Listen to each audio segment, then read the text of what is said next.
It was supposed to be a dream vacation, a week-long cruise on the luxurious SS Atlantic, renowned for its opulent amenities and unparalleled service. My friends and I had saved up for this trip for months, eagerly anticipating sun-soaked days and starry nights at sea.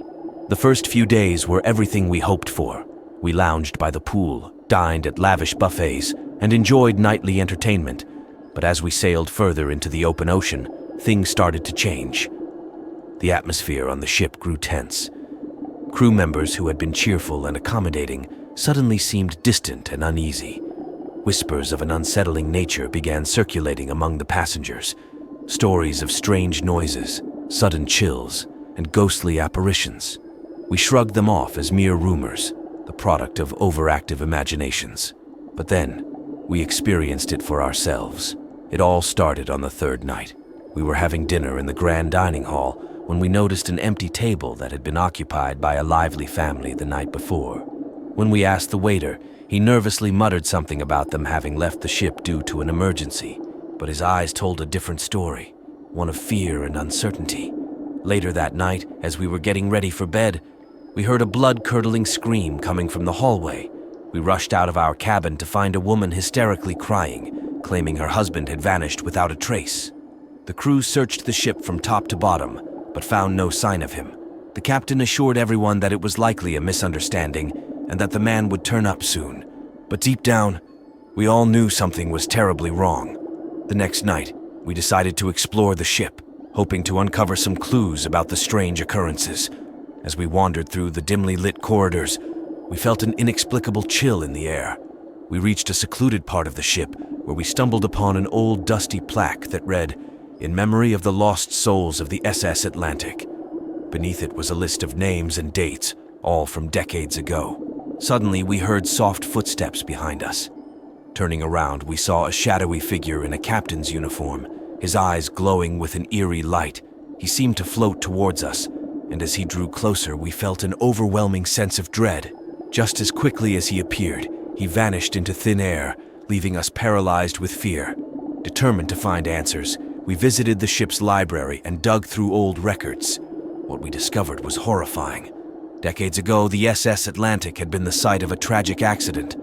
A fire had broken out during a storm, causing the ship to sink, claiming the lives of many passengers and crew members.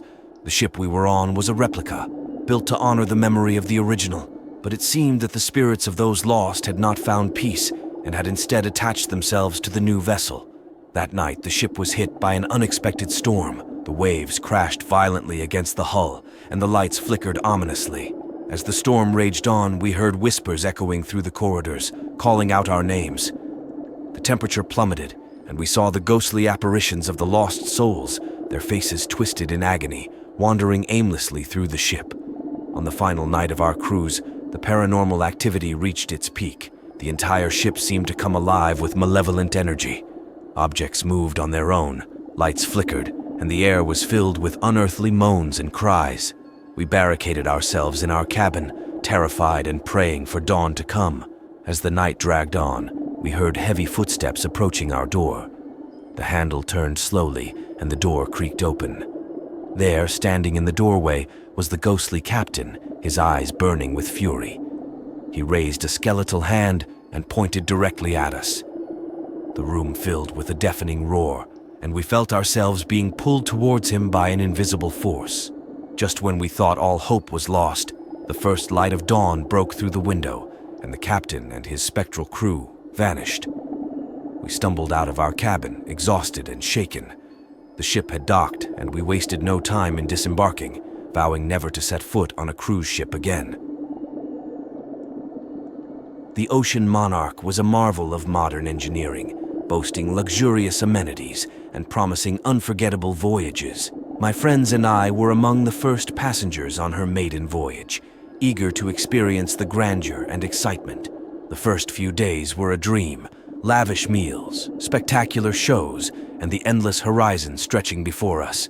But as we sailed into the third night, a sense of unease began to settle over the ship. Whispers of strange occurrences spread quickly among the passengers. Some claimed to hear footsteps in empty corridors, while others spoke of seeing shadowy figures darting around corners. Initially, we dismissed these stories as mere superstition, the product of overactive imaginations. But then, things took a darker turn. On the fourth night, we noticed an empty seat at dinner that had been occupied by an elderly woman the night before. When we asked the waitstaff, they seemed hesitant, finally explaining that the woman had gone missing. Despite a thorough search of the ship, she was nowhere to be found. The crew insisted she must have fallen overboard, but there was no evidence to support this claim. That night, my friend Sarah woke up screaming, claiming she had seen the missing woman standing at the foot of her bed, drenched in seawater and staring blankly. We tried to calm her down, but the fear in her eyes was unmistakable. As the night wore on, more passengers reported similar sightings, and the atmosphere on the ship grew increasingly tense. Determined to uncover the truth, we spoke with one of the older crew members who seemed more knowledgeable about the ship's history. He revealed a dark secret. The Ocean Monarch was built on the remains of a ship that had tragically sunk decades ago, claiming the lives of many passengers and crew. It was said that the spirits of the lost had never found peace and were now haunting the new vessel. As we delved deeper into the ship's history, we found old newspaper clippings and records that confirmed the story. The original ship had been involved in a collision during a storm, and the few survivors had reported seeing ghostly apparitions and hearing disembodied voices in the water. It became clear that the Ocean Monarch was cursed by the spirits of those who had perished in the disaster. As we continued our voyage, the paranormal activity escalated.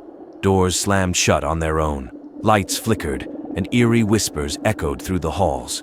One night, we were woken by the sound of heavy footsteps outside our cabin. When we opened the door, we saw a ghostly figure of a man in a captain's uniform, his face twisted in agony. He raised a hand as if to warn us, then vanished into the darkness. Panicked, we decided to stay together for the remainder of the trip, but the hauntings grew more aggressive. Objects flew across rooms, cold spots appeared out of nowhere, and passengers were plagued by nightmares of drowning and sinking ships. It felt as if the spirits were trying to communicate, to warn us of something terrible. On the final night of the cruise, the ship was enveloped in a thick fog. The air was heavy with tension, and the spirits seemed more restless than ever. As we gathered in the lounge, hoping to find some comfort in numbers, the lights suddenly went out. In the pitch-black darkness, we heard whispers all around us, growing louder and more frantic. Suddenly, the fog parted, revealing the ghostly forms of the lost souls from the original shipwreck. They moved towards us, their faces twisted in sorrow and anger.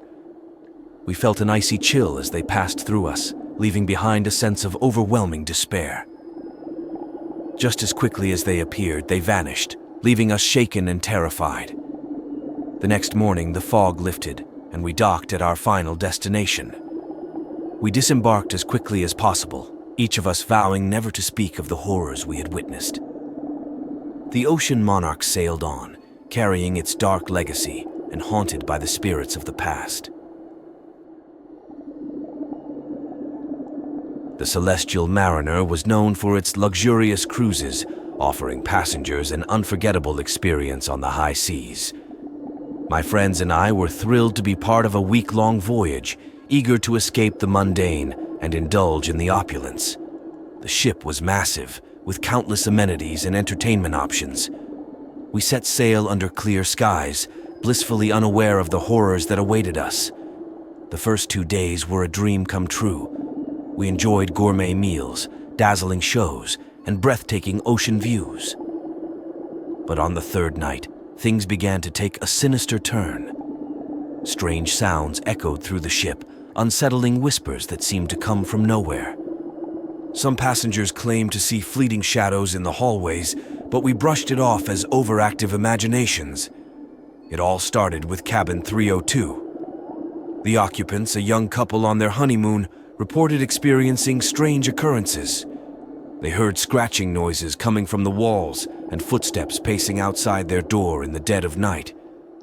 The wife, Emily, swore she saw a figure standing at the foot of their bed, a woman dressed in an old-fashioned gown, her face obscured by shadows. The couple complained to the crew, but their concerns were dismissed as seasickness or anxiety. Determined to get to the bottom of the mystery, Emily and her husband set up a camera in their cabin. What they captured was chilling. A translucent figure drifting through the room, its eyes glowing with an otherworldly light. The footage spread quickly among the passengers, causing a wave of fear and paranoia. Curious about the ghostly figure, we began to investigate the ship's history. We learned from an old deckhand that the Celestial Mariner was built on the remains of an old ocean liner, the Sea Queen, which had sunk under mysterious circumstances over a century ago. The Sea Queen was rumored to be haunted by the spirit of a woman who had perished during its final voyage, a woman known as the Lady in White. According to legend, the Lady in White was a passenger who had been jilted by her lover.